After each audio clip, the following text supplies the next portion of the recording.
Olá, seja muito bem-vindo, você que acompanha a gente aqui pelo Escutar Pod. Estamos aqui mais uma vez para gravar um episódio incrível que eu tenho certeza que você vai gostar muito, então seja muito bem-vindo. Quero aproveitar, antes de mais nada, se você ainda não segue o canal, vai lá, siga, assine, ativa o sininho lá para receber as atualizações, porque eu tenho certeza que você vai ficar sempre por dentro de assuntos que interessam aí para as mães, para as famílias, sobre o universo da audição na criança, audição no adulto, tá? Então hoje é o nosso 13º episódio e a gente tem a honra de receber aqui para uma conversa, para um bate-papo que vai com certeza ajudar muitas famílias, de duas profissionais incríveis que são referências na linguagem e na terapia de pacientes usuários de aparelho auditivo de implante, que é a Valderez Prez Lemes. Muito obrigada por aceitar o nosso convite. É uma honra ter você aqui com a gente. A gente que agradece. A Valderez é fono, especialista em linguagem e audiologia, coordenadora do CRIFAL, fonoaudiologia, e tem uma experiência, assim, de mais de 40 anos na atuação com bebês, crianças e adultos com perda auditiva. Então, vocês vejam que hoje nosso bate-papo vai ser muito, muito, muito rico. E a Juliana Prez Lemes Ferreira, que é fonoaudióloga também, especialista em linguagem, fonoaudiologia educacional e audiologia, mestre em fonoaudiologia, coordenadora do CRIFAL também, e há mais de 20 anos trabalha com audição em bebês, adultos com perda auditiva. Então, já estou aqui agradecendo o aceite do convite e é uma honra ter vocês aqui com a gente. Nós que agradecemos, estamos muito felizes de participar com você, Dani, Natália, Isabela, nesse primeiro, né, do ano. Primeiro do ano. Então é ainda mais especial, estamos abrindo o ano aí, esse trabalho que vem trazendo muitas informações, né, para fonoaudiólogos, médicos e principalmente para as famílias também. Então é um trabalho muito importante que a gente sente que é necessário, viu? Parabéns pelo trabalho que vocês vêm desenvolvendo. E esperamos que seja rico, que as pessoas possam acompanhar e tirar algumas ideias, né? Poderem ter mais noção de como é esse trabalho, que possa ajudar as famílias. A gente só tem a agradecer. Desde que a gente começou o projeto, a gente fala muito no nome de vocês, que eu acho que estava faltando essa parte para complementar tudo que a gente já falou, né, nos outros episódios. Então, muito obrigada. Acho que vai ser muito enriquecedor para todo mundo, para pais, para pacientes e também para outros profissionais. Muito obrigada. A mesa tá cheia, né? Repetitivo, eu agradecer, mas assim, vai ser delicioso. Eu tenho certeza que o papo vai fluir e quando a gente piscar, acabou, né? Então, acho que a gente pode começar, né? Eu acho assim que tudo começa do início, né? Então, cada uma de nós aqui teve uma motivação individual, particular, não sei, espiritual, para começar a trabalhar com criança, com audição na criança, com audição no adulto. Então eu queria saber de vocês, quando foi esse estalo? Quando surgiu? A gente termina a faculdade, a gente sai assim, né? Exatamente. Atirando pra tudo quanto é lado. Eu saí querendo operar nariz. Essa era a minha meta. Eu falei, eu vou ser cirurgiã de nariz, eu fiz tudo, fiz curso, comprei todo o material, comprei caixa, fiz todos os cursos, operei muito, mas chegou uma hora que me deu um estalo. E aí eu queria saber que hora foi essa. A vida vai surpreendendo, que estalo, né? Foi esse? Certo. Olha, a minha trajetória é mais longa, né, que de vocês, com certeza. Eu sou da turma de 1974, da PUC de São Paulo, né? Então, eu entrei em 1970, na PUC, para fazer fonoaudiologia. Naquela época, o nosso curso não era nem reconhecido ainda. Mas era um curso de excelência e eu gostava muito. E dentro das matérias, o que me chamava atenção realmente era a de reabilitação auditiva, a parte toda de reabilitação da audiologia educacional. E a gente estudava muito, né? E os professores que nos orientavam eram professores muito atualizados, que estavam trazendo naquela época princípios da abordagem audioral, que era desenvolvido pela Doren Pollack, né? Pela Downs. E aquilo era maravilhoso, né? Ver as crianças botarem, primeiro fazer o diagnóstico, depois botar o aparelhinho e começar a estimular, realmente era... Cada progresso que eles faziam, mais vontade dava na gente de estar trabalhando com eles. Naquela época, os aparelhos eram bem ultrapassados, vamos dizer assim, inferiores em relação a hoje, e as crianças que tinham a perda bilateral usavam 2 caixinhas, uma caixinha para cada ouvido, né?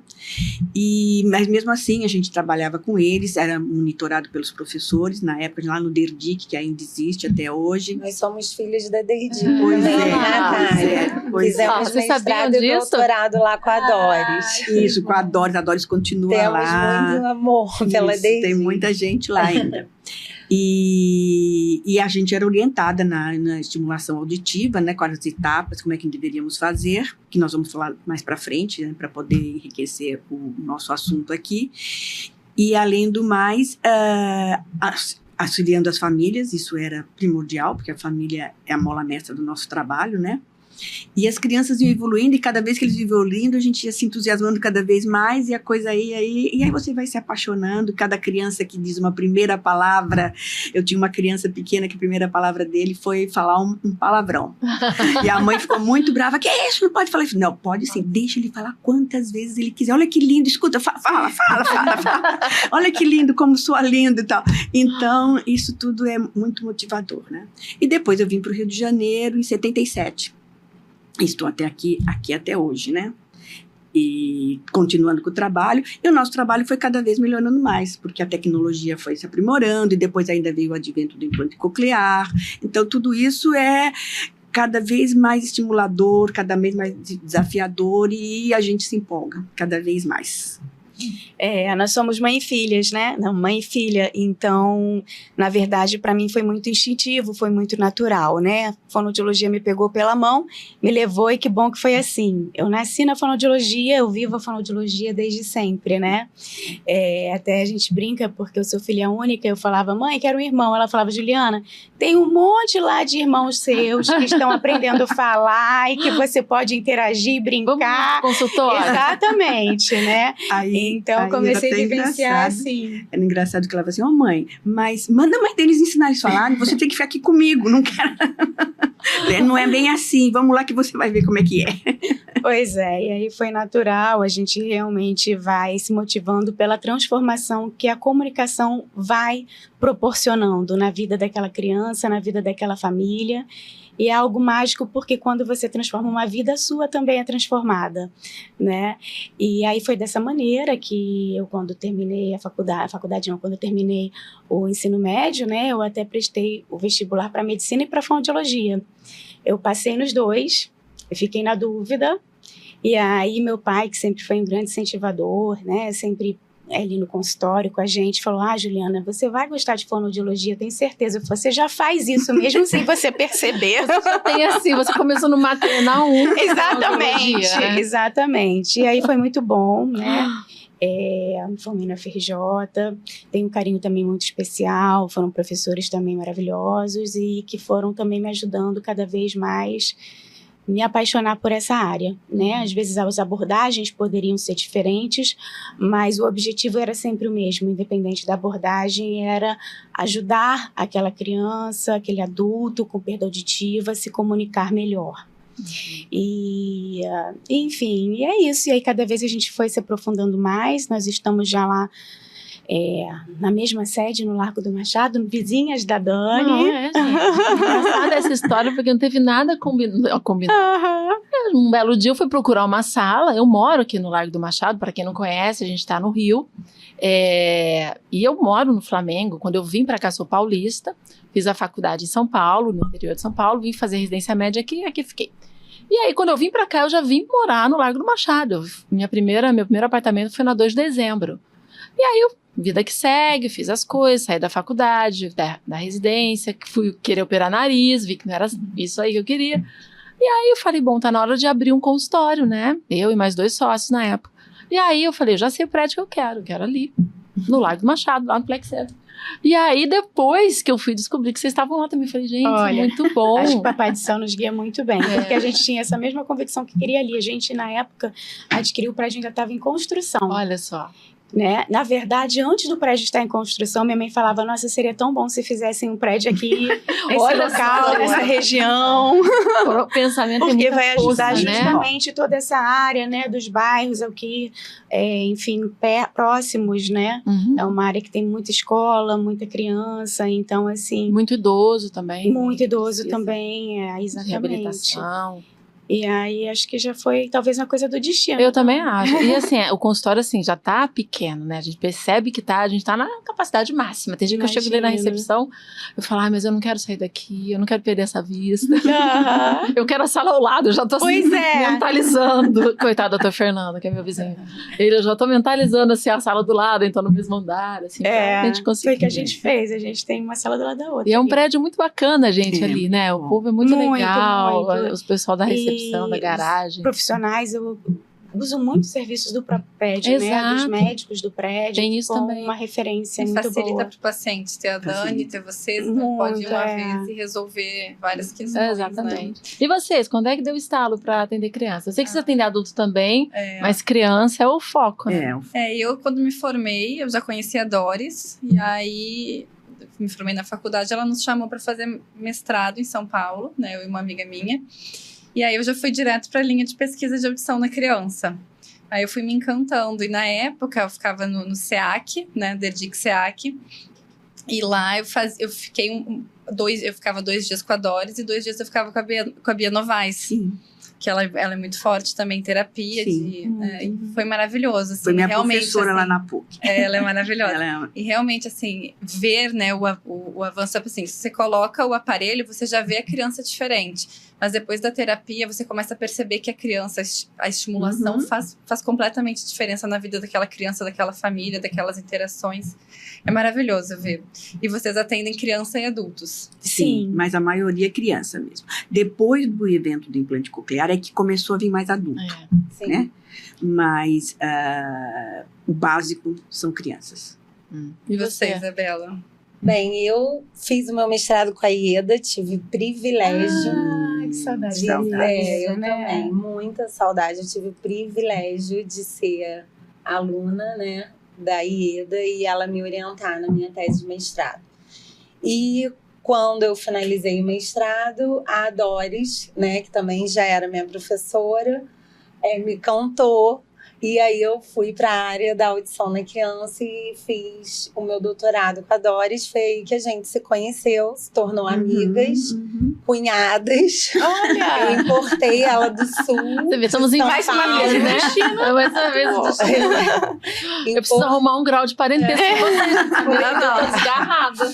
E aí, assim, eu também fiquei na UFRJ durante 10 anos, né? Trabalhando com prótese auditiva, nessa coisa de estudar a UFRJ. E quando a Natália se mudou para ela começar a trabalhar na área de audiologia no Rio de Janeiro, a gente conversou juntos e falou, vamos encarar e abrir um centro de saúde auditiva juntos, né? Porque fugindo dessa visão da prótese auditiva como um comércio, né? Tentando alinhar a nossa profissão, né? E oferecer aos pacientes o serviço de saúde auditiva, né? A consequência para a aquisição do aparelho auditivo não pode ser venda.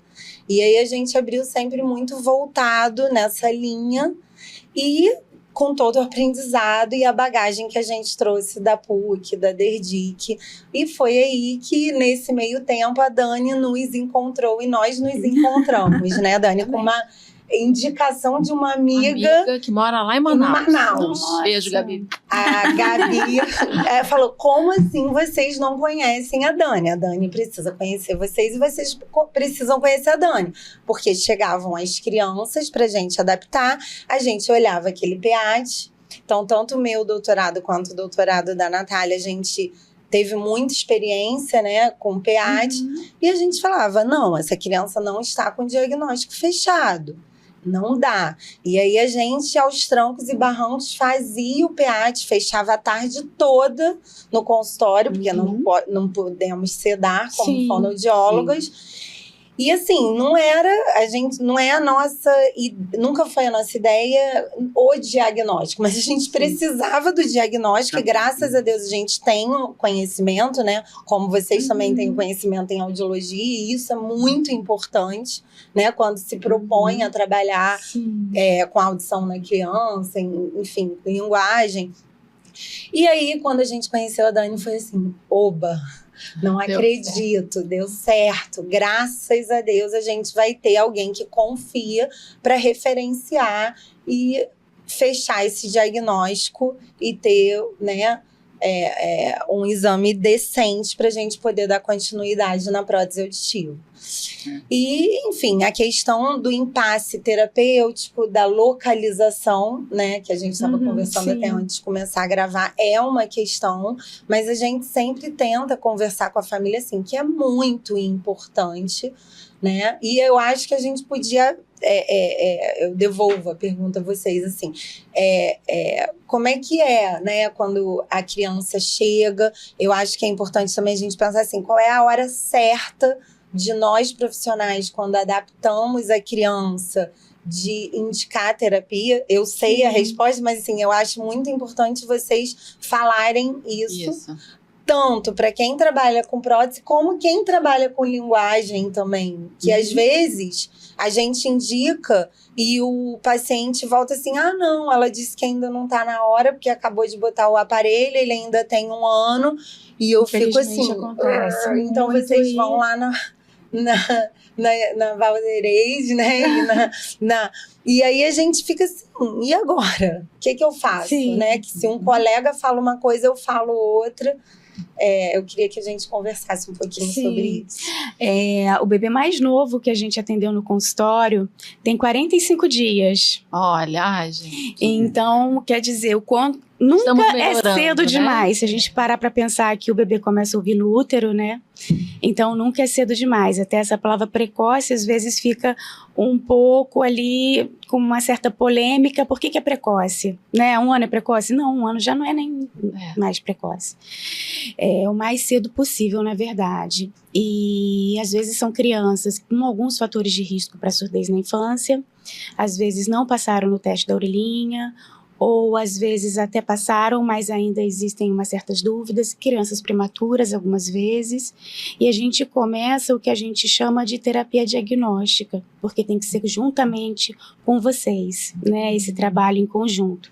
Então a gente começa estimulando a audição, esse diagnóstico muitas vezes ainda não está fechado, será que realmente é uma perda auditiva, qual tipo, qual grau, será que é uma desordem, né, do espectro da neuropatia auditiva, será que é uma imaturidade dessas vias auditivas? São muitas perguntas, as famílias, logicamente, tendo que vivenciar todas essas dúvidas, e a gente começa todo um trabalho de estimulação auditiva, percebendo quais são as reações da criança, já começa um trabalho de estimulação de linguagem, e que a gente pode ir conversando com os profissionais, para que os profissionais, né, os otorrinos, as fonoaudiólogas que trabalham na parte também de diagnóstico, de fonoaudiologia clínica, de audiologia clínica, né, as pessoas que fazem a protetização, possam olhar todos os aspectos dessa criança e a gente poder pensar juntas o que realmente vem acontecendo. Então, realmente, dói o coração quando chegam, né, esses relatos. Tem que esperar, era muito cedo, falou que não, para não se preocupar agora. E esse tempo precioso que a gente perde não volta atrás. A gente sabe que, pelas questões de neuroplasticidade, aquilo é um tempo que, quando foi, a gente pode tentar preencher algumas lacunas, mas fica uma lacuna, né? Então, realmente, é o desafio a gente ainda conseguir que essa população chegue cada vez mais cedo aos consultórios, para estimulação também, não só para os exames, como para estimulação também. O que eu sempre falo para a família é o seguinte: assim que a gente fecha um diagnóstico, né, eu já encaminho, porque eu falo assim, olha, na verdade, não é a criança que vai entrar em terapia, é a família. Sim. Então, a criança vai estar lá sendo acolhida, tratada, mas vocês também. Então, muitas dúvidas que vão aparecendo ali no processo, vocês vão tirar com o profissional da terapia, Então, esse convívio, esse dia a dia do uso do aparelho, de como usar o aparelho estimulando a linguagem, estimulando a fala, começa a terapia. Então, quanto antes a gente criar essa agenda, Acho melhor. Sim. É por isso que é muito importante, quando a Juliana estava falando da terapia diagnóstica, os pais entram para a terapia conosco. Sim. Eles estão ali, estão sabendo o que a gente está fazendo, o que está fazendo. Então, por exemplo, vamos primeiro testar instrumentos, né? Instrumentos que têm graves e agudos, e mais alto, mais baixo, som médio, e vai explicando o que é. Então, de repente, olha, piscou, chorou, sugou mais a chupeta, já é uma criança que já está tentando procurar de onde vem o som, ou não tem nenhuma reação. Então, cada reação que eles têm, a gente já vai pontuando. Olha, você está vendo essa reação? Está significando que alguma coisa ele está percebendo, embora ainda não saiba o que é, nem de onde vem. Mas a gente não vai também testar só instrumentos, a gente vai testar os sons da fala, a gente vai testar onomatopeias, a gente pede para o pai que está um pouquinho mais afastado chamar pelo nome, vem chegando mais perto, para quem vê a distância também, e alguns começam até balançar a perninha, tudo isso são sinais. Os sons do Ling, né? Os sons do Ling, tudo isso são sinais que eles começam a perceber se houve a reação ou se não houve a reação, né? E aí, então, esse trabalho é importante, a gente faz os relatórios quando vai para vocês, ou nem telefone, fala o que reagiu, o que não reagiu, que tipo de som, se foi agudo, em baixa intensidade, se não reagiu aos agudos, só já reagiu aos graves, e mesmo assim só em forte intensidade. Quer dizer, vai dando indício de uma possível curva auditiva dessa criança, que vai ajudando. E é muito importante fazer o link com a equipe de prótese, porque eu sempre converso com a família assim, a gente não vê a criança semanalmente, né? O aparelho auditivo tem milhares de problemas que podem acontecer nesse meio tempo, desde cera entupindo, né, o molde do aparelho e atrapalhando a saída do som, até, enfim, ocorrências, acometimentos de otite, de repetição, que tudo isso rebaixa o limiar da criança. Se rebaixa o limiar da criança, acaba atrapalhando na aquisição da fala e da linguagem, no processo todo. Então, assim, é muito importante os pais entenderem que eles fazem parte dessa nossa equipe interdisciplinar. Eles têm que ter uma responsabilidade também terapêutica junto com nós e entender que a importância, né, do trabalho que Juliana faz, que a Valdeire faz e que o fonoaudiólogo que se propõe a trabalhar com deficiência auditiva, eles têm que ensinar os pais também a entender quais são essas habilidades auditivas que a criança vai passar durante todo esse processo de desenvolvimento dele. E aí, escutando a Valdeirês falando, ela mexeu a perninha e parou de mexer, ela chupou a chupeta e parou de mexer. Isso, né, mostrar ao pai, olha, ela está tendo atenção auditiva. Né? Ou seja, o aparelho está funcionando. Está tudo bem, ela ainda não está chamando mamãe, mas ela parou de chupar a chupeta. Olha, isso traz uma calma para a gente que está aqui na ponta da prótese auditiva, falando, poxa, ela está sendo acompanhada por uma equipe séria de terapia, ela está sendo acompanhada por uma equipe séria na medicina, né, que se tiver qualquer intercorrência, os pais vão se sentir seguros de ligar e de ser acolhido e não em emergências, né? E para devolver, olha, meninas, alguma coisa aconteceu. Vamos investigar de novo essa avaliação auditiva, vamos reajustar de novo esse aparelho. Será que a máquina está ruim? Exatamente. Né? Então, isso é muito importante. São justamente os princípios da áurea oral, né? Primeiro, detectar se a criança tem uma perda ou não. Segundo, o mais rápido possível, está protetizando de acordo com a necessidade daquela criança. E conforme a evolução, de repente, às vezes vai ter que mudar também o aparelho que ela está usando. O importante é que ela tenha o melhor uso possível para a funcionalidade dela, da parte auditiva. E os pais participando ativamente, eles vão conseguindo entender o que interpretar. Né? Porque o que foi uma reação auditiva, o que não foi, o que se repete, o que tem sido consistente nesse processo. Então, eles vão conseguindo interpretar e a gente também vai conseguindo adequar as expectativas, né? Porque no começo é um turbilhão de emoções, a gente sabe, vivendo aquele luto, aquele momento, no começo é uma ligação, depois começa a arregaçar as mangas e agora vamos realmente, né, estimular, e aí é o período ideal realmente para os pais estarem em terapia e poderem dar continuidade em casa aos mesmos tipos de estímulo e relatando para nós, né, como que foram essas reações, para a gente poder pensar em conjunto. Eu percebo muito, assim, no momento que a gente coloca o aparelho, né? Faz a protetização, a gente encaminha para fazer terapia. Eu percebo que os pais ficam muito perdidos em encontrar essa terapeuta. É verdade. Porque eles ligam para várias terapeutas de plano ou particular e quando falam, meu filho tem deficiência auditiva e usa aparelho auditivo, implante coclear, a fono, a primeira coisa é de dar um passo para trás. Não trabalho com esse tipo de questões de paciente. Então, assim, eles têm muita dificuldade de encontrar esse profissional, pelo menos aqui no Rio, né? Sim. Eu não sei como é que é em outros E lugares. também, não só de não encontrar por isso, pela faixa etária. Mas é muito pequeno. Eu não sei o que fazer com uma criança que tem meses ainda, ou acabou de fazer 1 aninho, né? Então, eu gostaria de escutar um pouquinho a opinião das duas sobre... Eu vou dizer claramente problema, né? Que a nossa profissão enfrenta.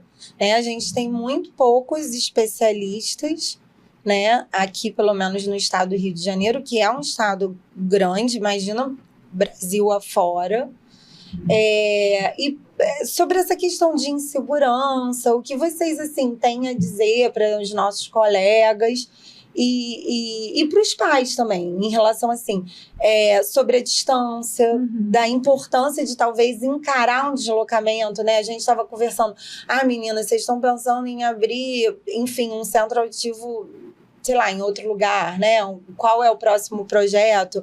Aí a gente falando, às vezes o paciente não quer sair, sei lá, da Barra e ir até o Leblon, né? Não quer sair da Zona Sul e ir para Niterói, que foi esse o nosso movimento. A gente saiu de Niterói para ir para o Leblon, porque alguns pacientes do Rio estavam indo atrás da gente em Niterói. E a gente abriu no Leblon. Agora a gente está com o problema do pessoal da Barra que não quer ir para o Leblon. É verdade. E assim, nós não somos polvos também. Exatamente. Né? Vamos conseguir abraçar todo mundo. Vocês também, né? Exatamente. Vocês não têm espaço na agenda para 100. E assim, para mim, Natália, é muito angustiante às vezes, porque, volto a dizer, a prótese não é comércio. Exatamente. A tecnologia é importante. Quer estar em todos os lugares, muitas vezes, né? É um desafio, realmente. Eu acho que as pessoas têm que ir atrás também, né? Isso. Existe uma bibliografia boa dessa parte, até a gente trouxe uns livros para falar, né? Cheio dos de livros. indicações aqui. São depois a livros gente que fala. são que falam sobre a metodologia, o trabalho realizado, fala do trabalho em comum, em conjunto. Se quiser, Val, pegar os livros para mostrar e de repente alguém aí já pega a indicação. Sim, nós trouxemos vários livros, alguns mais atuais, alguns mais antigos, mas não ultrapassados. Esse aqui foi o primeiro, vamos dizer, foi o pioneiro, né? Que foi pela doutora Maria Cecília Bevilacqua, que felizmente não está mais entre nós, e a Gisele Formigoni, que é uma colega muito querida, que fica lá em São José dos Campos, mas ela consegue dar monitoramento, supervisões online. Então, eu acho que é uma boa dica, né, para vocês. Para as fonos também que querem começar e precisam sentir mais segurança, esse trabalho de supervisão. Eu acho que tem que ter uma busca ativa do profissional também, porque nada cai do céu, né? Exatamente. Então, assim, você não vai fazer sua terapia na base da dica. Você tem que estudar, você tem que seguir a literatura, correr atrás dos profissionais, supervisão para, né? De congressos. E não é um bicho de 7 cabeças, né? Vamos combinar que, poxa, da mesma forma que vocês estudaram audiologia, né? E nós também corremos atrás na leitura de linguagem, de comunicação. É importante esse profissional se reciclar e não se acomodar, né? Isso. Então, assim, é uma ótima dica. Saber que a Gisela, né, dá supervisão online, né? Por que não? Isso. Né? Por que não? Não só a leitura e não correr atrás. Teve uma vez uma família de Chapecó, que a mãe me procurou e a fono estava motivada, que isso é o principal, a família está motivada e a fono está motivada. Sim. Que aprender, pode aprender junto, mas tem que ter essa vontade. Vocês fazem esse trabalho ou não? No momento a gente não dá supervisão. Por quê? Porque a gente não dá conta mesmo do número de atendimentos. A gente teve durante 13 anos o consultório na Barra também, no Downtown. foi ótimo, mas quando veio a pandemia eu também precisei reformular um pouco a minha vida, porque entra vários aspectos, né? Tem o profissional, tem o aspecto de mãe, com filhos Da pequenos. família, filha. E aí a gente sabe do distanciamento, do tempo de deslocação, dos perigos que a própria cidade traz, então a gente vai criando polos, né? E aí eu precisei realmente concentrar, né, junto com a Valtereza e nossa equipe, os atendimentos todos na unidade do Largo do Machado, que é a unidade maior. E focar para poder essa dinâmica toda de vida particular, vida profissional, enfim, vida pessoal, se casar. Como todo mundo, né? A vida como Mas realmente a gente vida. continua, às vezes, recebendo pacientes de lá, que apesar de morarem lá, como é algum trabalho bem específico, acabam vindo pra gente, para atendimento aqui. E a gente vai tentando adequar os horários, enfim, fazendo uma mágica. Eu dei aula na Veiga de Almeida durante alguns anos, parei também quando o meu mais velho nasceu. E aí a gente, nessa época, dava muitos estágios, porque como eu dava aula para o 7º período, que é o último ano, e a disciplina era surdez e fonoaudiologia, as fonoaudiólogas, né, as futuras fonoaudiólogas, que mais se motivavam, que a gente via que tinha realmente todo um jeito especial para ir para essa área, eu sempre falava, você gostaria de fazer estágio? E aí foi ótimo, porque muitas das profissionais queridas que continuam conosco são desde essa época, já tem bastante tempo, e foi uma oportunidade, isso. E aí algumas foram também, criaram, né? Os seus polos de seus valor. polos. Então, assim, lugares. muitas vezes quando tem pessoas em outras regiões, a gente também, tendo um profissional que a gente tem certeza que teve aquela formação, a gente indica, ai, que bom, nessa região eu posso te indicar, né? E assim, olha como é importante, gente, nesse bate-papo.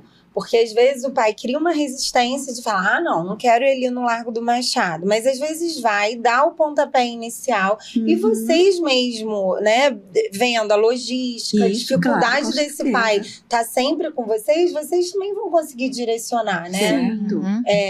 Nós temos uma colega que é em Caxias, ela ficou conosco mais uns 20 anos, mais ou menos. Muitos anos. E quando vem gente de Caxias, fala, não precisa, temos um papo, agora vai tranquilo. Pode ir tranquilo que vai dar tudo certo. Tem alguns lugares específicos que já ajudam também a abranger um pouco mais a cidade, né? Agora, lá em São Paulo, a Fundação de Otorrino dá cursos ótimos, né? Nós mesmos, a Valéria Goff, toda a equipe, o Dr. Koji, todos eles dão cursos ótimos. Sim. E vale a pena fazer o sacrifício. Olha, quando começou o implante, para vocês terem uma ideia, começou o implante coclear no Brasil, começou lá em Bauru, vocês sabem. Sim. Demorou 10 anos para vir para o Rio de Janeiro. Juliana ainda era pré-adolescente, aquelas coisas todas. E as crianças que quiseram implantar, eram implantadas lá. O SUS pagava viagem, pagava tudo, porque não tinha no lugar de origem. E aí eu não perdi tempo. Eu ia com os pais. Eu pegava carona, ia com os pais. Para Bauru, né? Para Bauru. Eu fiz isso durante muitos anos. Aí chegava lá, a criança ficava uma semana no mínimo, porque tinha criança que vinha do Belém de Pará, tinha outra que vinha de Alagoas, tinha outra que vinha do Rio Grande do Sul. Então tinha que ir todo mundo e ficar muito tempo. Não era uma coisa para resolver 2, 3 dias. Além de eles passarem por toda a reavaliação auditiva também, aí vinha a parte da terapia, que quem comandava, inclusive, era a Cecília, né? Ela ficava nas duas coisas, mas a terapia também era o que ela gostava muito. E ali a gente fazia as terapias com as crianças junto com ela, e eu falava, olha, vamos fazer isso aqui, vamos mudar mais um pouquinho. Você não tinha como não aprender. Era melhor aprendizagem. Era a melhor aprendizagem. Então, eu aprendi, foi com eles ali, deixando Juliana. Eu reclamava um pouquinho, mas eu já vejo que foi por uma boa causa, realmente. Porque depois ela trouxe todo o aprendizado de Bauru. Pensa bem. Depois eu comecei a ir para Bauru também. Aí nós começamos, eu trazia realmente o aprendizado para as meninas, todo mundo fazia, inclusive essas pessoas que saíram, elas hoje trabalham também com implante coclear, porque elas tiveram toda essa base, vivenciaram, né? Não é só viram nos livros, chegaram a vivenciar. Então, tudo isso é muito importante, né? A gente às vezes fala assim, eu tenho que ir lá, mas vai. Vai. Se o profissional foi, né? Porque eles não podem vir. Agora já tem aqui, logicamente, tal, mas mesmo assim, indo a São Paulo capital, aprendi muita coisa, né, com as meninas de lá. Vale a pena ver os cursos da Fundação Otorrino. Tem alguns cursos que são focados realmente para a parte da reabilitação, né? Dessa parte da autonomia eu acho que é isso mesmo, assim, a gente tem que correr atrás, mas com esse boom de autismo, eu acho que as fonos, elas estão com a agenda cheia já, né? Então, elas já têm essa demanda e acaba que crianças com deficiência auditiva são em menos número, então elas não têm esse interesse, né, de correr atrás desse aprendizado. Eu sinto um pouquinho isso. Então, hoje em dia se formam muitas fonos, a maioria vai trabalhar com terapia de autismo. Ninguém nem quer trabalhar mais com audição, ninguém mais quer trabalhar com outras coisas, porque é que hoje o que está tendo uma demanda maior, né? E a gente recebe, às vezes, crianças com diagnóstico de perda auditiva, que realmente tem a perda auditiva, mas que você vê de imediato que não só tem a perda auditiva. Podemos falar sobre isso. E é um outro desafio. E o contrário também, desafio. que chega com o diagnóstico de surdez, mas não tem... Ao contrário. Chega com autismo e a surdez. Eu cheguei, não tão recentemente, porque acho que as coisas vão sempre evoluindo, vão melhorando, as pessoas vão tendo um olhar cada vez mais preciso das coisas, mas eu cheguei a ter, hoje está com, quanto que ele que foi morar no Paraná? Está com uns 20 e poucos anos. A mãe chegou no consultório com os aparelhos na mão. Olha, já trouxe os aparelhos, que o fulaninho aqui tem um diagnóstico de surdez, então vou pôr o aparelho. Eu falei, tá bom, então vamos lá. Gente, na primeira terapia eu vi que se ele tivesse surdez, era muito pouco. O que estava pegando ali era autismo. E depois, com os exames, realmente ele não tinha surdez. O autismo dele era muito acentuado. Mas era uma criança que conseguiu adquirir uma linguagem... Não é aquela linguagem, mas pelo menos ele consegue falar as coisas que ele quer, ele trabalha no computador na empresa da mãe. Tá bem, mas ele era só... só autista, ele não é.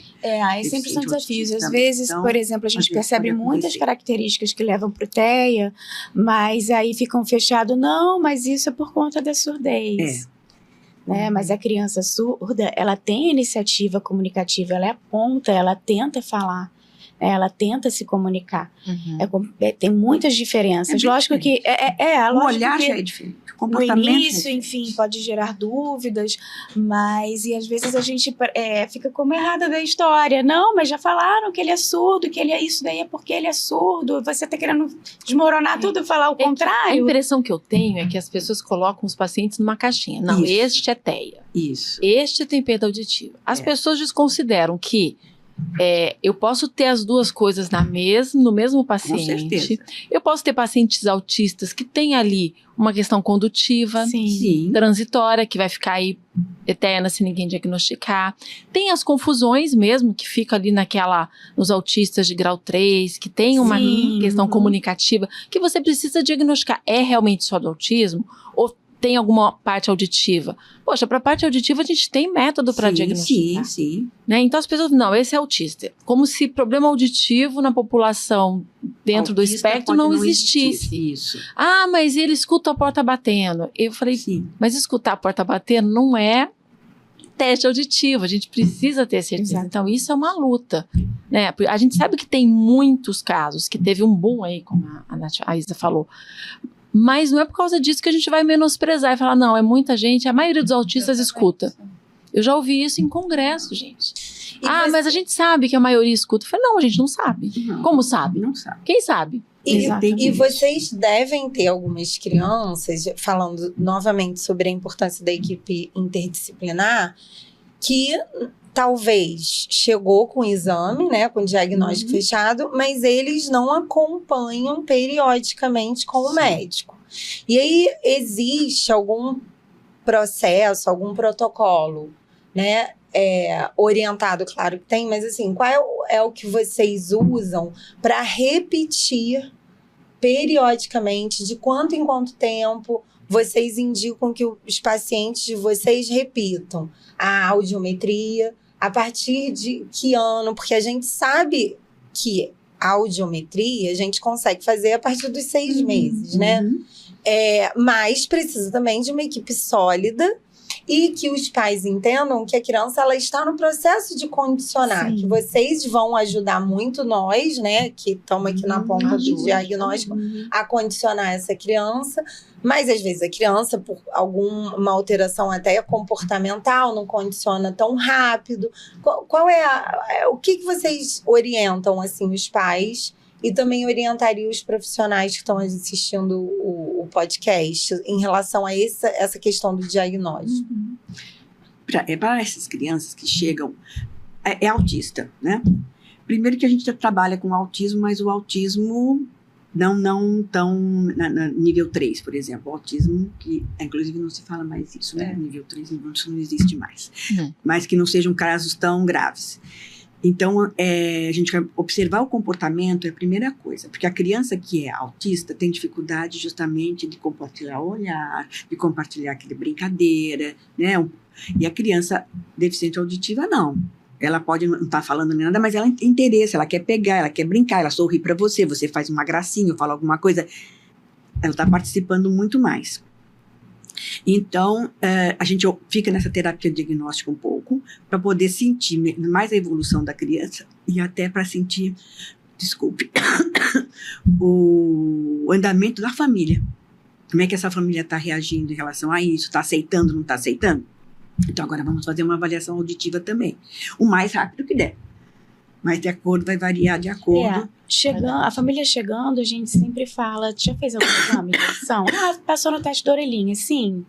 Mas isso só não basta, né? Se tem alguma queixa voltada à linguagem, à aprendizagem, enfim, é importante, né, verificar a audição. Então, nesse momento, a gente já pede. Muitas já vêm, e aí às vezes a gente acha que precisa complementar, né? E sugere. Ou então, não, ainda não fiz, achei que era cedo, aquilo que a gente, né, fala que infelizmente a gente perde esse tempo importante. E aí logo de início a gente pede para fazer essa avaliação auditiva. Geralmente eu peço sempre para procurar um otorrino, porque pode, né? Porque às vezes a gente pede uma avaliação auditiva e os pais, eu liguei para o plano, eu vi um lugar aqui, eles disseram que fazem. Mas será que tinha outras questões para serem averiguadas que eram importantes também, que poderiam influenciar na audição? De repente, a avaliação auditiva mais precisa seria uma que o próprio otorrino, especialista nessa parte, vai poder sugerir. Então, eu peço muito a avaliação auditiva nessa situação, né? Nesse contexto. Olha, você procura também um otorrino trabalhe com essa parte da audição, porque ele vai poder indicar um local importante, sério, preciso, para fazer a avaliação que seu filho precisa, porque a avaliação auditiva é muito ampla, é muito genérico, né? Daquela bateria de exames, o que seria indicado para ele? Então, eu sempre peço isso, para fazer também a consulta com o otorrino. Lá no consultório a gente atende muita gente de fora, né? Então, acontece exatamente isso. O paciente recebe uma indicação de fazer uma avaliação auditiva, liga e marca. E às vezes chega lá, quando a Adriana vai examinar o ouvido, fazer a meatoscopia, tá lá, cera.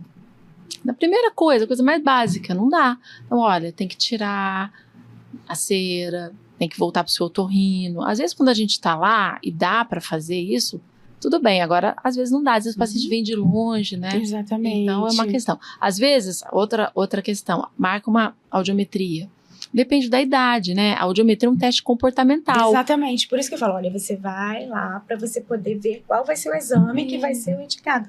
Porque só a avaliação de audição, os pais já chegam, às vezes, falando, não, já fiz a avaliação de audição. Então, às vezes acontece isso. Vai lá né? e uma criança de 3 anos, ela faz uma audiometria lindamente como um adulto. Às vezes é uma criança de 2 anos e meio e não consegue nem condicionar, não consegue entrar na cabine, não consegue colocar fone, né? Outra coisa também importante, porque a gente fala muito da perda auditiva pensando principalmente no grau profundo, né? Mas às vezes vem aquela criança com alguma troca na fala, então não, escuta, não. E eu falo com ele, escuta, sim. Aí a gente fala, existem níveis de audição. E às vezes também a criança pode estar ouvindo numa determinada frequência e não estar ouvindo em outra. Talvez essa troca que seu filho faz, esse som de fala, né, esse fonema que ele omite, seja um fonema agudo. Será que ele não esteja com uma perda que mesmo que leve, moderada, já está trazendo um impacto para quem está, né, no processo de aquisição de linguagem, já não está trazendo um impacto importante, refletindo também nessa fala? Você falando isso, me lembrou, essa semana eu peguei umas 2 crianças que eu estou monitorando, que eu atendi logo assim com 1 mês de vida. A gente identificou uma perda leve, mas uma perda leve, já quase chegando no moderado, mas mais pro leve, questões assim de decibel. E ela foi para o consultório para a gente reavaliar. E na avaliação comportamental com instrumentos, inicialmente, o que a gente usa um mix, né? Sim. Ela responde a tudo, ela localiza direto, ela responde a tudo. Mas quando você coloca o fone e começa a testar frequência por frequência, você vê que ela está lá respondendo em 30, respondendo em 40, respondendo em 30.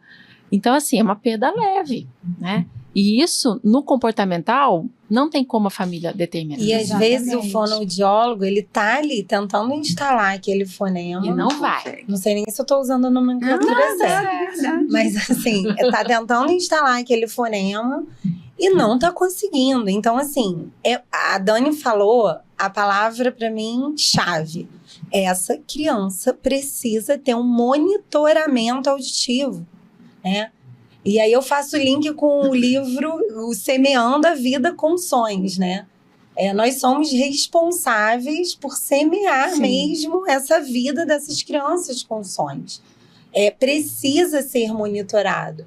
Porque, às vezes, chega a família falando, a criança já está... outro dia, né? A gente, numa conversa informal, nem estávamos num ambiente de trabalho, chegou uma pessoa para tirar dúvida. Falou aqui, meu filho já está há 2 anos com uma fono, ainda tentando instalar o fonema. A Natália só olhou para minha cara e eu olhei para a cara dela. Falei assim, mas ele já fez audiometria no passado. Falei, não é possível. Né? A criança com quantos anos tinha? 6 anos. Ainda martelando isso em troca de 1, 2 fonemas.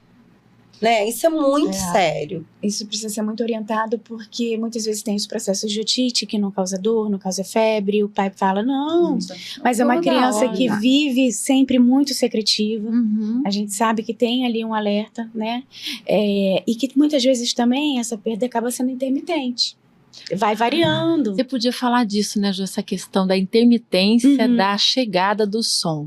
Às vezes a gente acha que a perda condutiva é a pior, assim, é muito ruim. Mas essa flutuação do que a criança recebe lá para desenvolver a linguagem, às vezes é tão pior quanto, né? Porque quando a gente fala de audição, a gente pensa muito na chegada desse som, né, a orelha e tal, mas o que a gente tem que pensar é justamente na interpretação desse som no córtex auditivo, né? Quem escuta é o cérebro.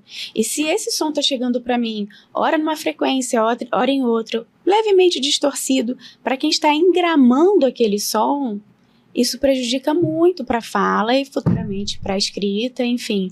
E a intermitência, ela causa muito isso, né? Porque hora eu tô bem, não tô com nenhuma secreção, não tô com quadro de otite, estou ouvindo naquela frequência. Daqui a pouco começa um catarro mais grosso, né? Foi ali para a orelha média, vou ouvir com certeza, né? Aí aquele catarro fica mais fluido, já escuto já diferente de novo. Então, assim, vai existindo essas variações que, mesmo sendo leve ou moderado, traz impacto e a gente percebe na vidinha prática da criança. E aí, interferindo na fala, interferindo no processo de alfabetização, vai interferir também na autoestima, na comunicação em geral dessa criança, né? E tem criança que vai passando, quando chega na alfabetização. Exatamente. Qual que é o sintoma? O que os pais têm que ficar mais alerta, assim, numa criança com histórico de otite? Exemplo, essa semana. Em 2023, 6 otites médias agudas. Em 2024, 3. Em 2025, comecei a tratar primeiro esse ano, tá? É uma família que tem aí, já tinha indicação de tubo de ventilação, mas a família morre de medo de cirurgia. e não quis porque eles acham que a criança está ouvindo bem. Trouxe a audiometria, tá lá uma perda condutiva do lado direito, um gap grande do lado esquerdo, mesmo com limiares normais. Então essa criança tinha via aérea em 20, mas uma via óssea em 5, ou seja, tinha um gapão ali. Então Qual a tá idade? normal, 5 anos. Então eu queria que vocês dissessem assim, como vocês estão ali, quais são os sinais de alerta para as famílias? O que elas têm que ligar a bandeira vermelha aí para começar a entender que essa variação na audição está causando problema? A criança com muita alergia de vias aéreas superiores, é sempre muito importante esse monitoramento da audição. Não ficar se baseando somente, justamente em sons ambientais. Não, mas ouviu, a porta bateu, ouviu porque eu chamei, né? Mas se basear também aquela criança que às vezes parece que entendeu, mas você vê que foi uma resposta vaga. E em ambientes com ruído, porque muitas vezes em casa é mais difícil de perceber, mas essa criança na escola, onde tem ruído, onde a gente tem mais interlocutores, como que está? Uma criança que está parecendo muito distraída ou muito agitada, às vezes pode ser uma questão de audição, né? O comportamento diz muito também sobre isso. A criança que fica mais retraída, ou a criança também que, já que eu não estou conseguindo acompanhar, vou tocar o terror aqui. Exatamente. E aí muitas vezes os pais começam a se preocupar quando existem trocas na fala, e a gente vai ver que tem essa questão auditiva, que começou já bem anteriormente, e muitas vezes começam a se preocupar perto do momento da alfabetização. Quando não, a criança, para ter uma boa alfabetização, ela tem que conseguir assimilar bem todos esses sons da fala, todos esses fonemas, está escutando, né, com audibilidade, com equidade, né, uma normoacusia para conseguir perceber aqueles sons e reproduzir da maneira correta.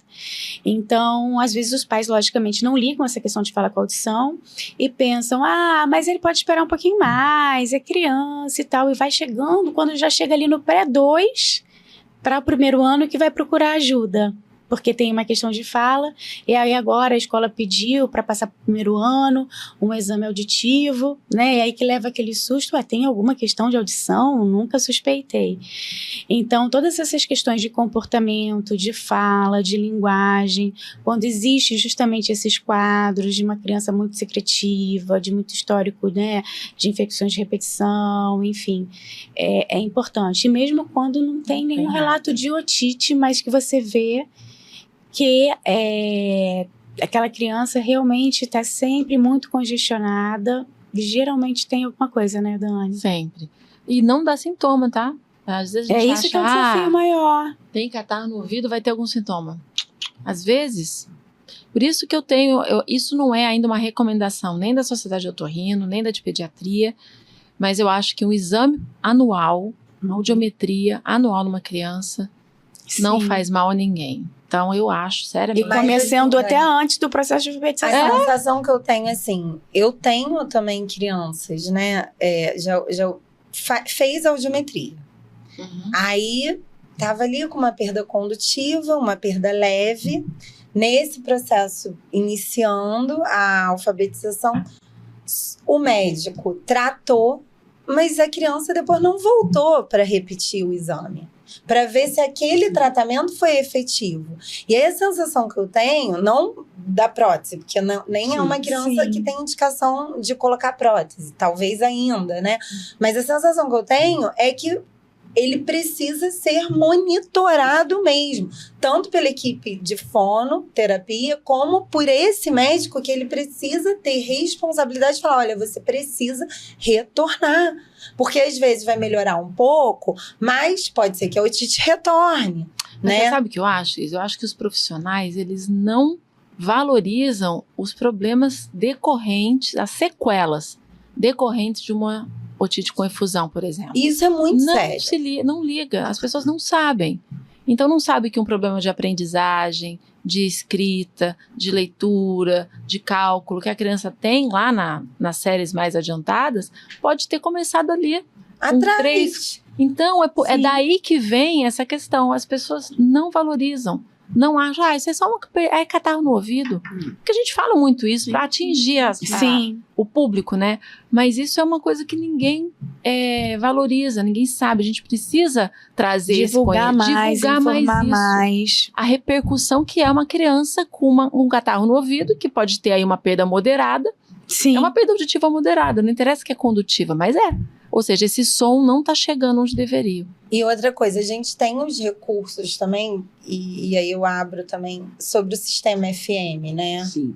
E é outra angústia nossa, sobre a resistência que a família tem em introduzir o sistema FM, algo tão importante para ajudar nessa questão do aprendizado, ajudar no processo terapêutico.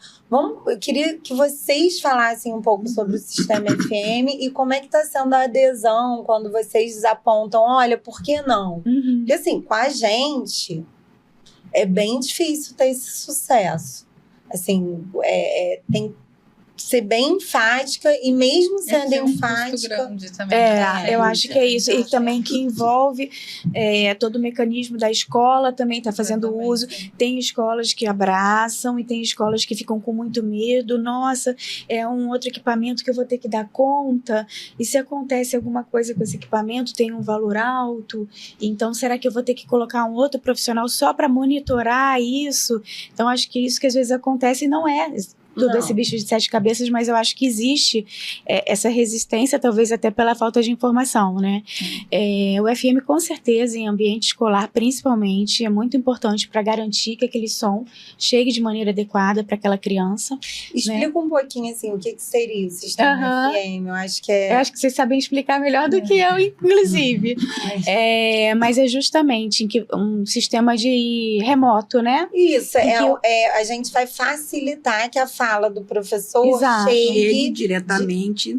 Mesmo quando o professor se distancie, quando ele vire de costa para a turma, mesmo quando existe ali um ruído maior que pode estar mascarando a fala do professor, o professor usando, né, o sistema FM e o aluno também, aquele som da fala dele vai chegar de maneira mais clara, sem todas essas interferências da distância, do ruído, para a criança, para que ela realmente tenha um aproveitamento melhor com o uso do aparelho auditivo, com o uso do implante coclear. Que para a gente é muito importante, porque senão quantas milhares de informações ela não perde por conta disso. Né?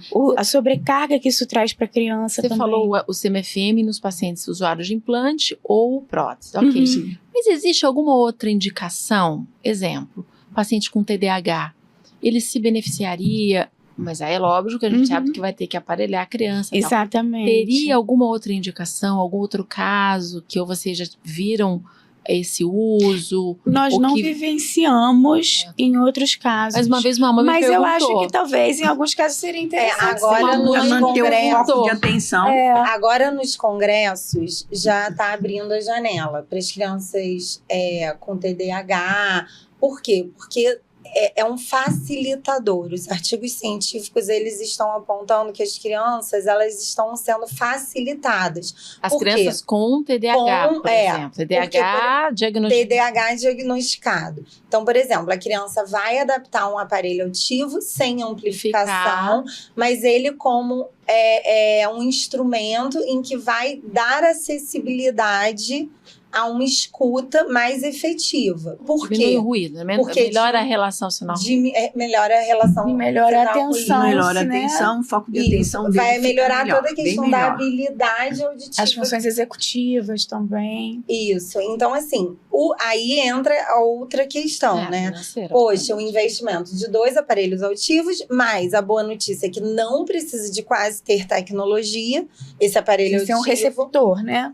Ele tem que ter essa função de poder receber esse Bluetooth do aparelho. É claro que se a criança tiver uma perda leve, aí eu já vou precisar amplificar esse aparelho e aí a tecnologia começa a ser importante em alguns casos. Mas se tiver uma audição normal, ele é um instrumento para detectar melhor e filtrar ruído. Né, para isso. Então, assim, já está abrindo a janela para aquelas crianças que têm casos que às vezes o fonoaudiólogo tá ali fazendo a terapia, mas aquela coisa, ai, tô com a sensação de que tô trabalhando, mas tô morrendo ainda na praia, porque lá na escola, no ambiente escolar, não tem uma boa acústica, o professor não tem essa consciência de que precisa colocar o aluno no, né? Sim. As escolas estão mudando, né? Esse perfil de carteira enfileirada, as crianças estão né, participando mais do processo educacional.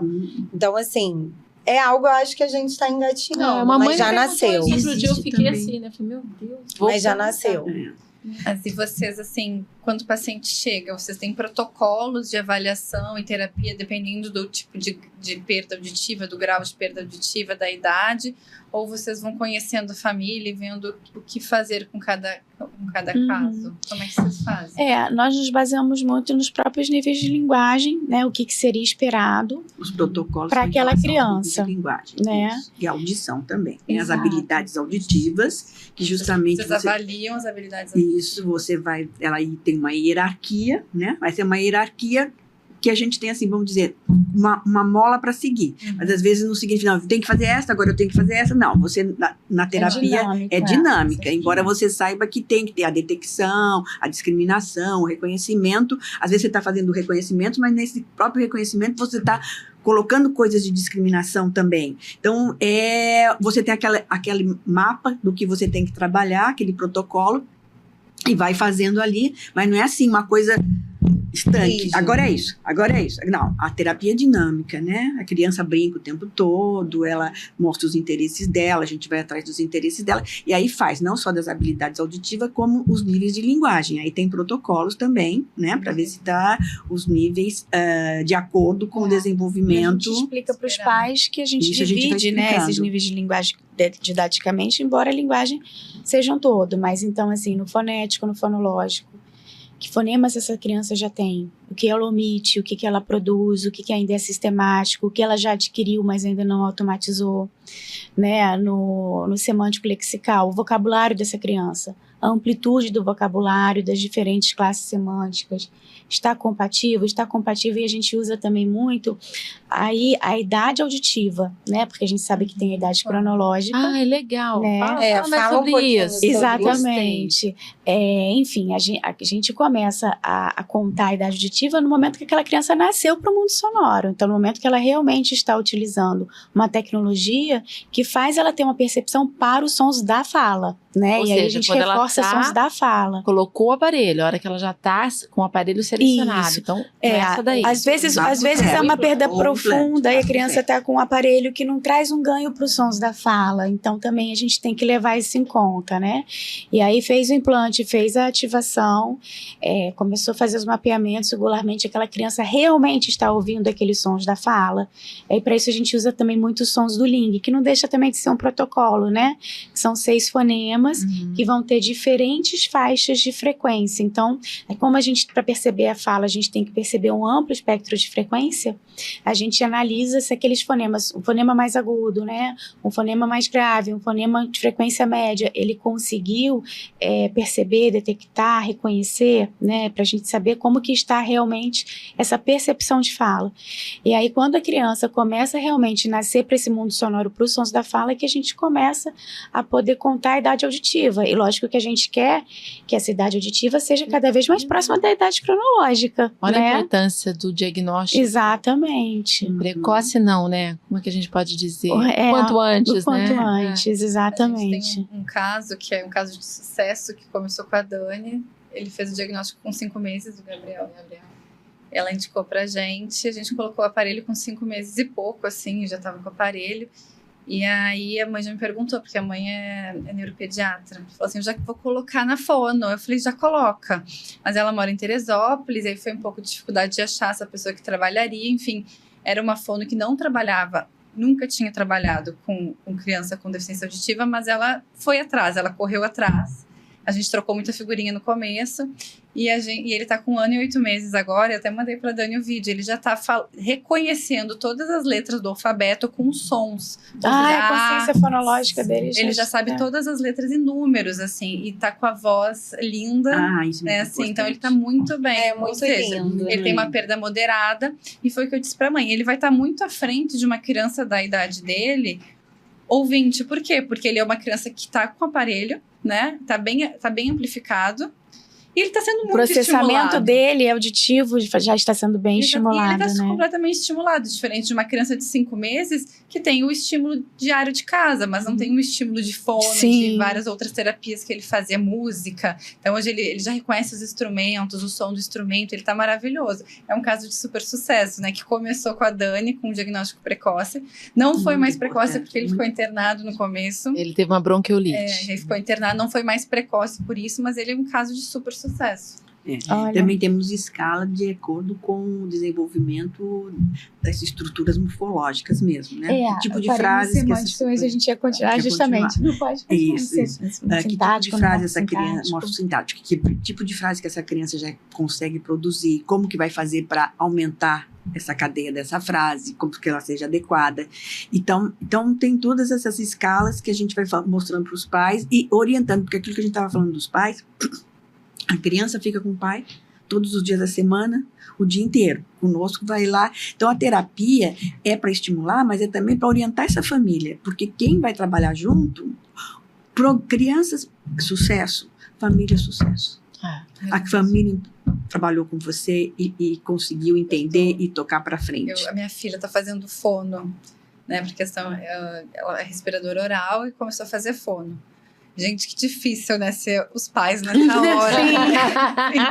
Ela tem 8 anos. E assim, aí a fono passa um monte de exercício pra ela e ela tem que chegar em casa e fazer. E como que eu consigo que ela faça? Primeiro eu tenho que lembrar de ela fazer. Aí quando eu lembro de ela fazer, quem disse que ela quer fazer? Ela faz 5 minutos e eu também quer mais. tenho uma de 8 anos. Então, e é muitas demandas, né? Tem as demandas de... Tem dever de casa, tem a escola, tem os amigos, tem o que ela quer realmente fazer e tem o dever da fono. Então, assim, hoje eu me coloco no papel da família, né? Assim, exatamente. Difícil, né? Hoje até a forma de eu cobrar os pacientes tá um pouco diferente, porque assim... Eu tenho um de 13 e um de 8, os dois fizeram fono também, então a gente sente também esse outro lado.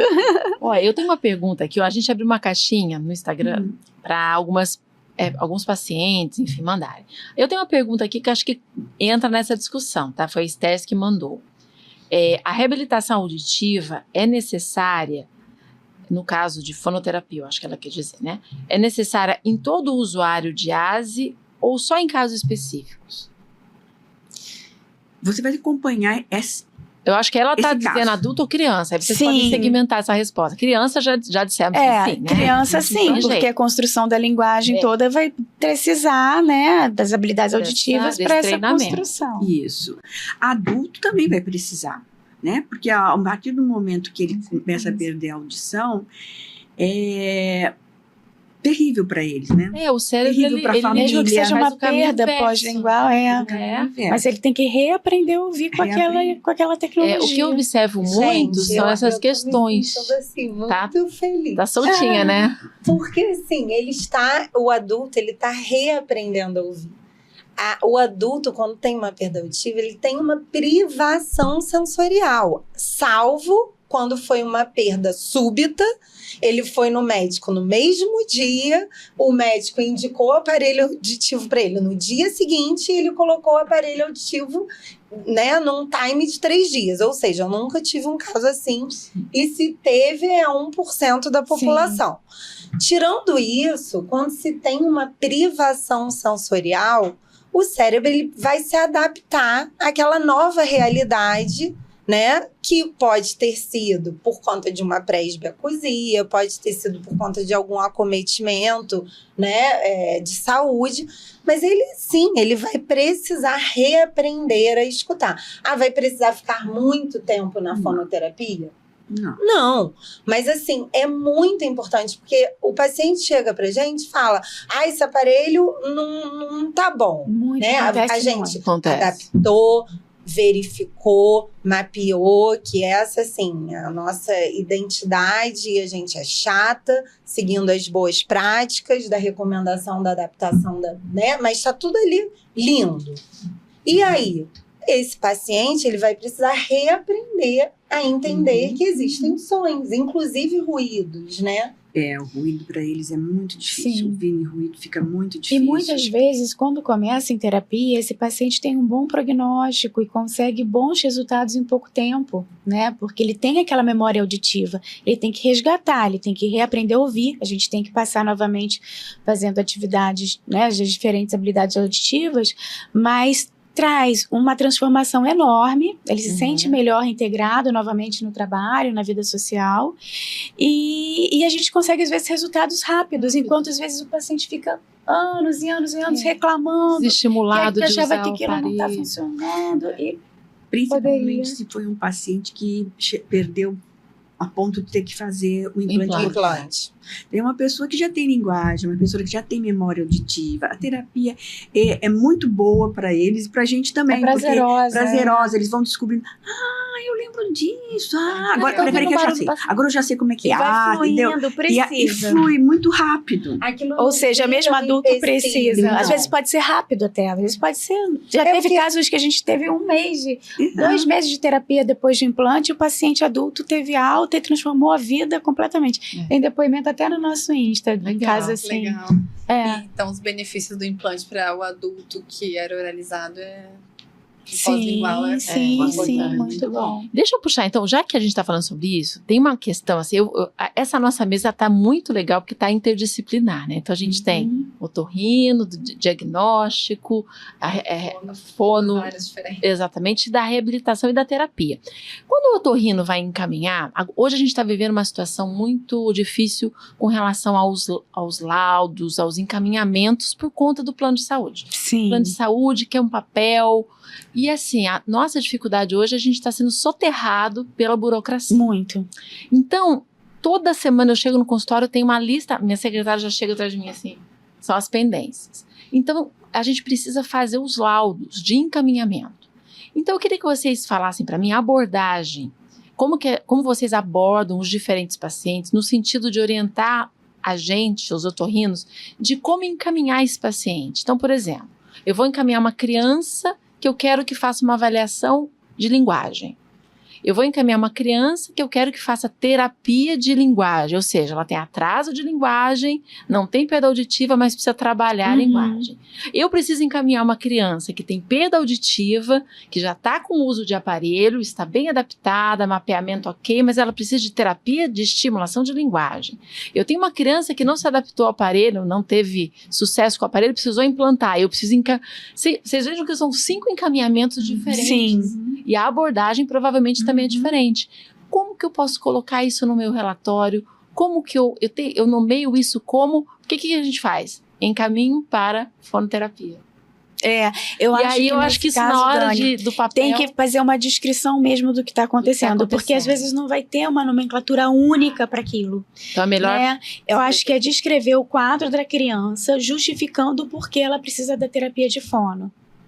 A evolução de linguagem dela não está compatível com uma criança típica da Por idade. conta Uhum. de uma questão auditiva, por conta de questões que ainda estão sendo averiguadas. Paciente resistente ao aparelho auditivo por incômodos de ruídos externos, atrapalhando a aceitação. Eu acho que tem que descrever trabalhar o melhor a quadro. figura fundo, as habilidades auditivas, talvez assim, são termos muito Exato. específicos da nossa Agora, área, mas Isso. Mas agora, o que é importante também é que eles também pedem pra gente um parecer e um laudo. Então, a gente põe, está acontecendo É um fulano de relato, tal, uma vamos supor que ela já declaração tem, é uma plana, né? declaração. Quando é plano, é uma Fulano de declaração, tal, é uma um laudo. criança com tantos anos que tem uma perda auditiva e com isso ela precisa desenvolver habilidades auditivas, fala em linguagem. E aí eles pedem que a mãe leve de novo no otorrino e o otorrino também. Aí eles pedem para botar lá o número de sessões. Eu falo, eu não faço isso. Quem faz isso é a o profissional. número de sessões... Mas isso dá um pano pra Não, eles pedem também dizer assim que, tipo, você confirma, não é assim, né? Você confirma, mas é mais ou menos isso. Você concorda que essa... Não, e realmente, a gente quando faz, coloca. Não existe prazo determinado, o prazo é indeterminado. Não, é igual a fisioterapia, né? 10 sessões. 10 sessões. 10 sessões não faz nem cosquinha, dependendo da criança. Imagina construir a linguagem de uma vida toda em 10 sessões. A criança... Ontem eu fiz um laudo que o plano de saúde pediu que eu tinha que justificar 4 sessões. Falei, meu Deus, como é que eu vou justificar isso? Como é que eu vou fazer isso? No final, eles te vencem pelo cansaço. Então, assim, o paciente já está esgotado, que já tinha feito a terapia, queria pedir o reembolso. É muito chato, né? Muito chato. A gente está quase no final. Eu queria só que vocês falassem um pouquinho dos livros que vocês trouxeram para dar indicação para quem quer trabalhar com isso. Ótimo. Pais que de repente querem saber um pouquinho mais. Então a gente trouxe alguns livros teóricos. Tem os 2 mais recentes. Esse aqui. Esses são mais fáceis, inclusive, de achar. Esses 2, né, que falam também bastante de reabilitação, integram também toda essa parte do diagnóstico, nesse caso aqui. E é importante porque são livros que trabalham também com a construção da linguagem na modalidade oral, focando na criança, né, surda, na criança deficiente auditiva, e trabalhando as habilidades auditivas, trabalhando muito a audição com o uso do recurso tecnológico, do aparelho implante. Esse da terapia auditiva verbal é maravilhoso. Eu fui no lançamento da Mariana Guedes, lá em São Paulo, foi muito bom. A parte de reabilitação aqui, colocada pela Lilian Flores. A Lilian Flores é do México, ela é maravilhosa, ela é especializada em terapia auditiva verbal, e ela está sempre no Brasil. Ela fala português, ela é muito engraçada. Não, todos são livros de profissionais que admiramos muito. E todos os congressos de fono ela costuma estar. Então, quem está realmente querendo começar a aprender, vale a pena. E é uma pessoa, assim, maravilhosa. Se você chegar perto dela, quiser conversar, dando um tempo, logicamente, né, porque os tempos são muito corridos, ela muito, muito pronta para auxiliar todo mundo. Esse aqui já é um livro mais prático, é um livro de nossa autoria, que a gente fez muito pensando nas dificuldades que crianças que nasceram com perda auditiva enfrentam, né, que usando aparelho, implante, e aí é um livro que vai pegar justamente todos aqueles níveis linguísticos, né, principalmente o semântico-lexical, o morfossintático, que a grande dificuldade é essa formação frasal. Às vezes a criança tem um vocabulário, mas ela omite preposições, a ordem dessas palavras na frase é difícil dela conseguir se apropriar, e também o pragmático, né, com a narrativa, com diálogos. Aí esse já é um livro prático. E gostaria de dizer o seguinte, a criança com a prótese e a criança com um implante, existe uma diferença muito grande, né? Porque a prótese é um amplificador e o implante já vai direto lá. Então, a criança com um implante, ela aprende muito mais rápido, né? Ela aprende naturalmente, na linguagem incidental. Então, você está brincando com ela, vamos fazer o aniversário da boneca? Pega lá. E ela nem está, às vezes, precisando olhar para você, ela está com esse recurso. Pega lá, vamos pegar. Vai ter bolo? Ai, será que aqui tem bolo? Ah, tem ali, que está com os brinquedos. Tem o bolo, ai, tem um bolo de morango e de chocolate. Qual será que é melhor, hein? Ah, eu quero de chocolate. Ah, mas eu queria o de morango. Vamos fazer um negócio? Vamos pegar 2 bolos para o aniversário? Então vamos. Nessa brincadeira, quem que vai comer o bolo? Quem que vai comer o primeiro pedaço? O que a gente canta no aniversário? Então essas coisas são muito importantes também. Então, esse aqui é o Semeando a Vida com Sons, que tem o capítulo maravilhoso da Dani, da Profono.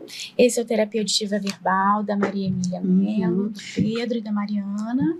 Esse aqui também é Conversando com Familiares e Profissionais. É uma linguagem bem para familiar mesmo. Ajuda bastante esse começo.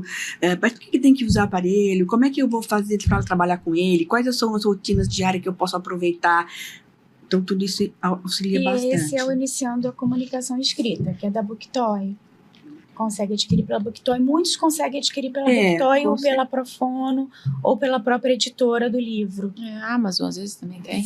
Eu posso fazer uma última pergunta, assim, que parece sempre no nosso consultório daqueles pacientes que estão no limite, né, da prótese auditiva e implante coclear.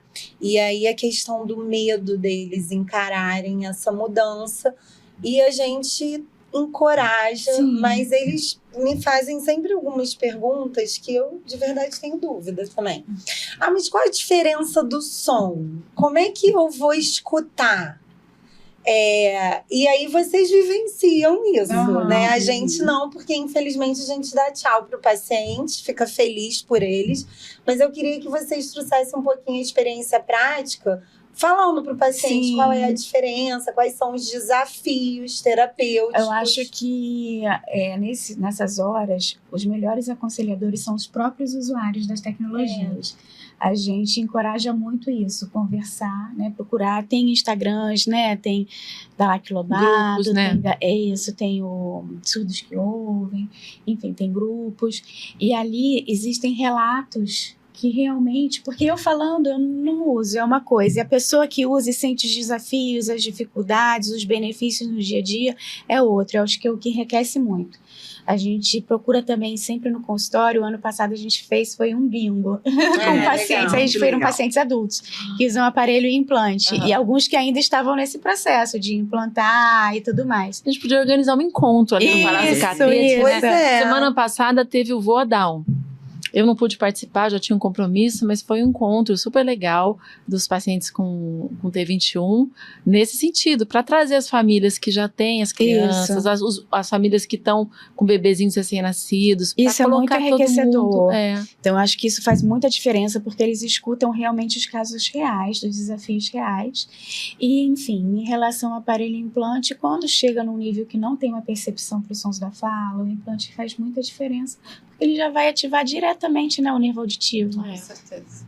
diferente Caminho do é outro. aparelho. O caminho é É. diferente, né? É. Então, Na hora que ativa, eles sentem de imediato A os detecção, pós-linguais. sim, a detecção, sim. Só que o que é esse som? Eu tô ouvindo um som, mas o que é isso, né? E aí Eles têm que começa... reaprender, né? É Exatamente. diferente. Não, e hoje em dia a tecnologia está muito melhor, né? Antigamente os implantes, que nem o aparelho está evoluindo, e o Sim, implante também sim. evoluiu muito de qualidade sim, sonora, né? os aparelhos estão muito bons. E a cirurgia do implante, eles vão fazendo, no começo é pouca estímulo, vai passando, vai fazendo um mapeamento Sim. e vai aumentando. Eu falo pra eles, olha, é diferente, é melhor, você vai detectar, mas é diferente. Eles diferentes como? Não sei colocar Mais em palavras. claro, A gente procura pegar uma orelha interna, um vidro, né, e falar, olha, a cóclea, explicar o que a cóclea faz, então o aparelho manda os sons mas tem as células que já Mas- estão ciliadas. Mas que não nada estão substitui funcionando. contato com as O outro outras já vai famílias nesse momento. direto, para ficar um pouco menos abstrato para eles, né? Aí eu até troco, assim, eu peço pra mim, posso dar teu telefone pra uma mãe? Isso, a gente faz Isso, isso eu faço também. Isso. Aí a É. mãe, posso dar teu telefone? Enfim, nem sei se elas conversam de fato, mas assim, eu tento fazer essa troca. A gente tem uma bebezinha que fez o diagnóstico com 2 meses, colocou o aparelho com 2 meses, mas ela já tinha histórico na família, Uhum. estrudez profunda. E ela protetizou agora com 10 meses. Protetizou não, aparelho com 2 meses e implantou com 10 meses. E aí, assim, acho que a mãe ficou um pouco... Enfim, assim, ela usava os aparelhos, ela estava ótima com os aparelhos, assim. Ela era muito pequenininha pra gente avaliar a linguagem, o que ela detectava, mas a gente ligava som, assim, a música da galinha pintadinha, ela já- fazia, sabe, assim, os aqui Pedacinho. na minha mão, enfim, ela Aham. fazia as dancinhas. E aí, quando ativou o implante, a mãe ficou um pouco assim, ela não mudou, ficou igual. Calma, não é imediato, não A é. reação era igual. A criança que usou aparelho antes do implante, ela leva vantagem? Porque ela já certeza, foi isso estimulou. que eu falei. Claro. Então, assim, É um e processo. o lado que ela continuou com o aparelho é um pouquinho melhor do que o outro. Eu falei, não, mas ela já está sendo estimulada. A cóclea dela... Enfim, aí eu vejo fotos dela na internet. Ela fez 1 ano agora com implante com aparelho. Assim, é uma família bem... E ela vai dar uma dedicada, né? deslanchada boa, né, gente? É, E é tão certeza. lindo, né? Ai, lindo. Nossa, é muito bom. Olha, por incrível que pareça, já estamos nos 5 minutos finais. A Olha, diretora gente, ali, é a nossa muito diretora. rápido. Mas então, para finalizar, eu queria assim que vocês deixassem uma mensagem para aquela família, primeiro o Júlio, depois a Valterice, que acabou de descobrir que o filho tem perda auditiva. O que você diria para essa família? Qual seria assim, a sua primeira recado para essa família? Que eu acho que é esse que a gente precisa. É uma jornada longa, a gente sabe que no começo não é difícil, mas é possível e é muito gratificante, né? Enfim, não deixe o tempo passar. Faça o uso regular da tecnologia, faça o monitoramento, faça as ativações, o mapeamento, mantenha a regularidade frequência nas terapias. Estimule em casa, participe, né, ativamente. E, enfim, as coisas vão acontecer. É difícil, né? Mas a gente Confia no tem aí... processo. Exatamente, confia no processo. E aí a gente tem justamente muitas histórias, muitos relatos, muitos depoimentos que mostram como realmente é possível. E apesar de difícil, vale a pena. Não, e é muito lindo. É muito lindo, já estão grandes, já estão casando. Aí você tem que ser madrinha do casamento. Você fica Eu vejo de vez em vai te quando. buscar de carro, porque São muitos conseguiu eventos. tirar a carteira na autoescola, vou passei sair na pra te pegar. faculdade, nossa, consegui o meu emprego. Gente, realmente um pedacinho do céu. Que É legal. muito bom, muito bom. Não é fácil. A gente fala assim, a mãe, né, principalmente, fala, chora, chora, chora, chora, tá bom. Agora já choramos bastante, vamos arregaçar a manga e vamos trabalhar. Confia que vai dar certo. E conforme a criança vai começando a mostrar os primeiros, a própria família vai se animando e cada vez mais, e só tem a ganhar. E você participou desse boom tecnológico, né? No início, talvez não tinha tantos casos O de aparelho era de sucesso. caixa no início. De Eu caixa, E ainda de- assim tem aquela Eu casos tenho de uma sucesso. paciente com perda profunda que foi sua paciente lá de Niterói. Ela tem seus 50 anos, enfim. E ela fala, mas é uma perda profunda, né? O que modificava muito E era a diferente. qualidade da voz. voz, porque não tinha como receber um som tão puro assim. Mas desenvolver a linguagem, só que a gente tirava leite de pedra, né? Porque hoje, com a tecnologia estando bem mais avançada, é muito mais fácil pra gente, né? Muito mais fácil. Mas naquela época... Mas tudo bem. Funcionou, graças a não, Deus, deu estamos certo. felizes. Inclusive, Tinha que ser, né? Ela é Sim, muito tinha que feliz ser. e muito grata, mas eu tô dizendo assim, a importância, né, de o que era o caso difícil, né, tirar leite de pedra, e hoje... Não vai falar, não vai aprender, Não é não vai fácil, ler, não vai É escrever. o que nos motiva, porque é mais que uma profissão, a gente tem como uma missão, né? Tem que ser, senão a gente não aguenta, É. né? Muito bem, então eu gostaria de agradecer. Quer finalizar? Não, eu quero agradecer vocês, foi maravilhoso. A gente somos fonoaudiólogas também, mas a gente tem muito para aprender com vocês. Acho que tem E a que gente com continuar esse vocês. papo. E muito obrigada por terem disponibilizado esse tempo pra gente. Com certeza vai ser um sucesso. Nós que agradecemos, foi um prazer estar aqui com vocês. Pô, eu acho muito bom trazer. Já fica o convite pro próximo aí. Oba! A gente pode pensar em fazer outros rounds, porque você vê, a gente fez uma lista que não dá nem pra. Acho que Se tivesse 5 horas, assim, a gente ainda ia. iria, com certeza. Então, só Mulher adora agradecer. falar, né? Cinco mulheres juntas. Só agradecer a disponibilidade, o A gente que carinho, agradece. né? E parabenizar pelo trabalho, porque é uma cadeia, né? Se tem um elo que se parte aqui no meio, É todo o verdade. trabalho feito anteriormente se perde. É muito fácil o paciente desistir ou então se desviar, e aí a gente perde todo um trabalho. Então, parabéns. Obrigada, Parabéns para vocês também, com todas. certeza. Tá bom? Então, um brinde final, mais um podcast. Assistam.